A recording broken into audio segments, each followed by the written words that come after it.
المحامي عبد الرحمن شعيب ما جاش موجود. ها؟ نعم أستاذ بدل عنك. تفضل أستاذ.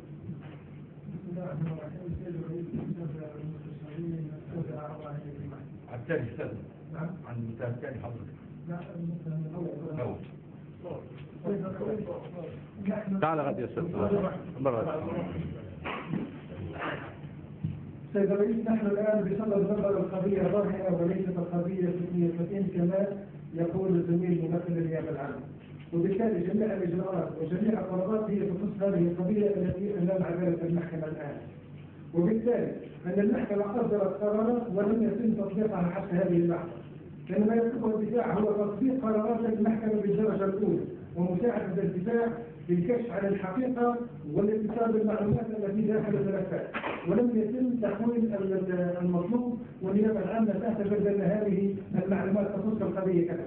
ثانيا، يقول الزميل ممثل النيابة العامة بأنه أصدرت التحقيقات عن وجود أدلة جديدة وتهم جديدة وما إلى ذلك، وأقول والدفاع يقول بأن القضية خرجت من حوزة النيابة العامة وهي الآن بحوزة المحكمة. المحكمة هي التي الفصل في هذا الموضوع ولا يجوز رفع أي تحقيقات جديدة. تستطيع النيابة العامة إذا ما رأت ذلك أن ترفع تحقيق جديد وبتهم جديدة وبقضية جديدة، ولكننا الآن بصدد هذه القضية، فأرجو من عدالة المحكمة التأكيد على تطبيق قراراتها والإفساح الفرصة والمجال للدفاع بناء على هذه المعلومات حتى يتمكن من إحداث الدفاع، وهذا يتطلب إلى الوقت. شكرا سيد الرئيس. وهذه المخالفة المتكررة المخالفة المتكررة من الملف مركز قضية عندما يمكن أمام عدالة المحكمة لا يجوز لعضو النيابة أو ممثل النيابة العامة أن يعيد التحقيق مع المتهم كما حدث مع الموكل سيد الرئيس بعد جلسة السلطة الحسن. وكل على طرف الصالح. خلاص تفضل يا أستاذ نيابة. بالرد بشأن يعني واقعة الارتباط بين القضيتين، أو ليش لازم من إرفاق ما يفيد هذه التحقيقات التي توجد سواء في تونس أو في مضمون محتوى التسجيلات. نحن لم نتحدث عن تهم جديدة، ونعلم أن المحكمة ليس بإمكانها أن تجيب أمامها تهم جديدة. هذا يعني الجميع أن يقيموا وفقا لقانون الإجراءات الدينية. نحن نتكلم عن التهم التي قدمت فيها النيابة المتهمين إلى عدالة المحكمة. هل هناك ما يمنع أن تقدم النيابة أدلة جديدة تسند وتدعم الأدلة والقرائن الموجودة في القضية المعروضة أمام عدالة المحكمة الآن؟ ليس هناك ما يمنع وفق القانون، بل الحرص على الحقيقة وإظهار الحقيقة يتطلب من الجميع أن ينصر ذلك. نحن لا نتكلم بشكل عشوائي أو من باب المماطلة، بل يهمنا سرعة المحاكمة وحسن سير الدعوة، ونعلم أن العدالة سرعة العدالة من شأنها أن تكون لها تأثير إيجابي أيضا على الرأي العام والشعور العام، ولكن متطلبات الحقيقة وضرورات الحقيقة وفي إطار الموازنة بين عملية كشف الحقيقة والضمانات المقتولة للمتهم تتطلب منا أن نكون أشد حريصين جدا على إضافة التحقيقات التي تتعلق بالتهم المسلم. يعني التهم الأخرى الإنسان تم استجواب المتهم إذا كان تم استجواب على تهم أخرى لا علاقة لها بالقضية المنشورة أو المعروضة أمام المحكمة. خلي كمل أستاذ. وأنا سألت هذا النيابة العامة. يا أستاذ. أما الكلام يجي مرسل لا تفضل. أما مبررات حسب احتياطي فنحن نتحدث عن جرائم وعن خطورة إجرامية ترتب عنها إزهاق أرواح الآلاف من المئات وكثير من الجرحى.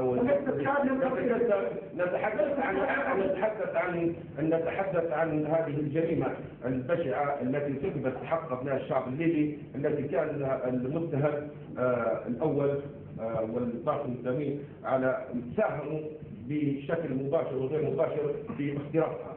فنحن فإزاء خطورة هذه الجريمة وإزاء حقوق المجني عليهم وحقوق أبناء الشعب الليبي نتحدث عن إخراج المباراة الحبس الاحتياطي التي اشتراها المشرع متوفرة في هذه القضية لخطورة الجريمة وللخوف على المتهمين والخوف منهم والمحافظة على التحقيقات والمتطلبات العاجلة للرأي العام وللشعور العام. نحن الجريمة سيد الرئيس عمت التراب الليبي بالكامل، وهي جريمة شائكة ومرتبطة. نحن نتكلم على خطة إجرامية واحدة اتبعت فيها سياسات ممنهجة من النظام السابق، كانوا بيضعها مجموعة من الأشخاص. فهذه القضية جزء بسيط من ماشي يا أستاذ، ماشي، معلش يا أستاذ، التحقيقات اللي أجريت لها علاقة. معلش يا أستاذ صالح، هذا المطلوب. الحديث معنا يا أستاذ، الحديث معنا احنا أرجوك. لا لا لا لا لا لا أنا ما فيش. أستاذ ثبتنا لك الكلام هذا. أستاذ احنا نبو التحقيقات المتعلقة بهذه القضية فيما يتعلق، سواء كانت التحقيقات في تونس أو ما يتعلق بالتحقيقات التي أجرت فيما بعد فيما يخص هذه التحقيقات أصلا، أو مضمون ومحتوى التسجيلات. هذا المطلوب. ماشي يا أستاذ. نعم هذا الرد احنا تحقيقات متعلقة سيد الرئيس بالتهمة المسندة، التهمة المسندة للمتهم. فالتهمة هذه التهمة تشكل ضمن العديد من المظاهر، فكثير من المظاهر تأكدت إلى النيابة وتكشفت إلى النيابة الآن التي تثبت وقوع هذه الجريمة من قبل المتهم. النيابة ترى ضرورة إرفاقها، فتشكل عناصر الجريمة 202 من مقتضى المتهم. ليس في هذه القضية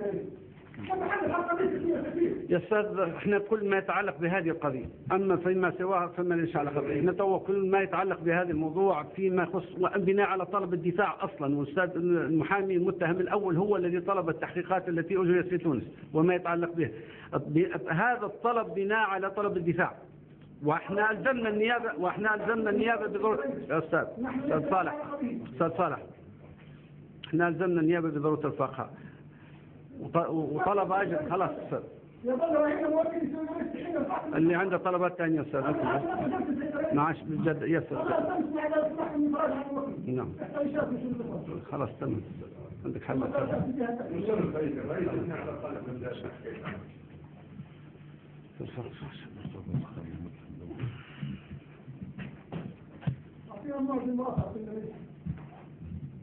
أستاذ صالح،